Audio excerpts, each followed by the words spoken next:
Welcome back everybody to My Time Films and Project Integra. So today isn't really going to be too much about the car, but I figured I'd do a little demonstration on how to install your Rywire VTEC Subharness, which I have right here. One's already connected, and I figured I'd go over all of them before I go any further. So first is this white wire, and I believe this is the knock sensor.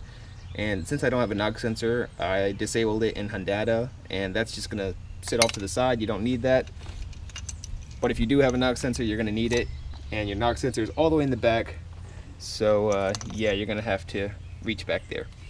Next is the red and yellow, which I believe is the IABs, and that is only for GSR heads. The way you tell if you have a GSR head is you look over here, right here on your head, and it'll say P72, and mine says PR3, which is the B16. So I don't need that. That sits off to the side as well. And then you have this green one, which is going to be your VTEC pressure switch, I believe, and that connects right here. And here's where your VTEC solenoid is, and you connect that right here and twist the wires together, cap it off.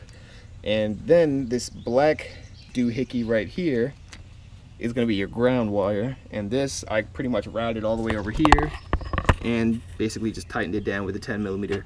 Now I know this all looks tacky. I kind of just wired this up, you know, just for the heck of it. And I will clean all of this up later. Some of you guys keep saying, oh, your bay is so disgusting, it's so ugly, fix it, fix it. I mean, I'm just trying to get this on the road first. You know, I can always clean this up later down the line. It's not important right now. This isn't a show car. I don't know why people make it out to be a show car, but hey, it is what it is. So you wired everything up in this area, and you want to know what's next. So if you look at the battery, you're gonna look to your right and look down.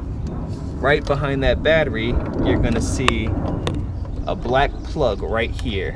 And if you get a flathead screwdriver, you can pretty much just pry this thing off. And when you do, there's going to be some foam here, but don't worry about that. Just fish the wires through.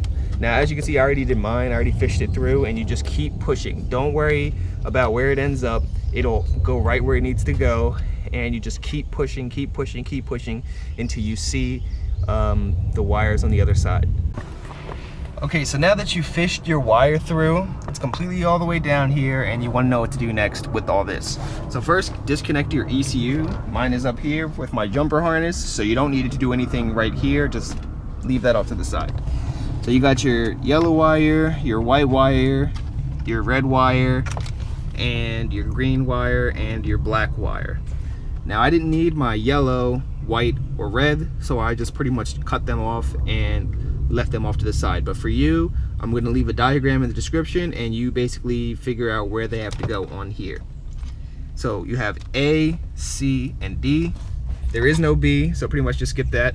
But first we're going to start off with A. This is the A clip, I guess you could call it. So it's going to be kind of hard to explain this because I can't really show you without, you know, pulling this all the way up. But each wire controls something on the engine. 1, 2, 3, and 4 are the injectors. 5, 6 is S02, P02, 7 is ES0L, and 8 is going to be your VTEC switch. So this is what this black wire is, your VTEC switch. So the way you count it is going to be A8, and you pretty much just count over 8 spaces, 8 slots, right? So 1, I can't really show you, but it's kind of hard to tell. You kind of got to do it on your own. 1, 2, 3, 4. This is all 4 right here. 5, 6, 7, and then 8. 8 is going to be that next slot over. So you see it? There's 8. Now the way you open this up, you can't just fish it through. And I know it sucks like that, but you have to open up this white box. Now it doesn't open up all the way, it just opens up a little bit. Now what I did is I just got a pen and kind of pried it up on both sides. Now you really have to pry up one side to fish it through because it's only one wire, and that's what worked for me. But I basically got a pen and just pulled these up, and you'll see like a little box open up top here, and that lets you know you're good to go and you can fish it through. And once you can fish it through, you should hear a nice little click, and you shouldn't be able to pull it back out. If you can pull it out, it's not in. So you just got to pull it up and click it in and just push it back down, and it should be in. Driver, stick it down in there and then pry upwards And what that's going to do is this is going to pull up a little bit and release the pins so you can be able to remove them. Alright, as you can see, I've released this white piece on the connector. You just need to pry up on one of these. Usually one of the middle two, that'll do it, but once you have these pulled up, you can now begin to remove the ECU pins. Once you do it a few times, you'll get used to it. And like I said, to pin it, it's going to go in, and it can only go in one way. So see these two little prongs right here? They go up towards the tall, or the larger, wider section. So if you're going to pin a location, you just stick it in, and you hear that snap, it just snaps right in. And then when you're done with your pinning, make sure you stick these in and push these back in. And that's really all there is to it. So for the next one is going to be C15. Now this is your C clip, so that's why it's called C15, I guess. Now we're just going to count over 1, 2, 3, 4, 5, 6, 7, 8, 9, 10, 11. Now on the second row, you can already see the green part sticking out.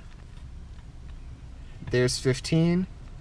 You're going to have to try to do it yourself. It's on the second row, and it's how many slots over? 1, 2, 3, 4 slots over. So in the middle, 4 slots over. There's not going to be a wire there. You open up the box in the back, you fish it through, you clip it down, you push it in, and you're good to go. Now there's nothing on D except for the knock sensor, so if you don't have a knock sensor, don't worry about it. But the same thing goes for this one.